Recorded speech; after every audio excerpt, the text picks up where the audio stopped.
सुंदर गाडी पळते डावीनं कोयनूर पळतोय आणि त्याच्यासोबत चिख्या आहे अतिशय सुंदर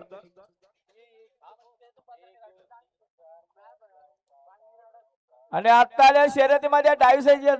सुंदर अशी गाडी पाहिली कौस्तुभ निलेश शेठ गोडविंदे नंद्या ग्रुप केकवीकरांचा कोयनूर पाहिला आणि कोयनूर सोबत कोठिंबेकरांचा चिख्या पाहिला बिंदोरचे गोळाचा मानकरी आपला हार्दिक अभिनंदन बालूदाम ओझगे मतेवाडी मुन्ना शेठ खडे आपलं देखील अभिनंदन बिंदोरचे गोळाचा मानकरी चिख्या आणि कोयनूर मुन्ना शेठ खडे बिंजोरचे गोळाचा मानकरी सुंदर गाडी पळाली आणि पुन्हा एकदा पायथ्यावरनं गाडी सुटते बघा बिंदोरची उजवीनं पाळणारे गोपाल दिनेश भुसारी कुरसावरेकरांचा बावरे आणि त्याच्यासोबत पोस्टेकरांचा पिस्टन आहे आणि डावीनं गाडी पाळणारे तनिष परेश कालन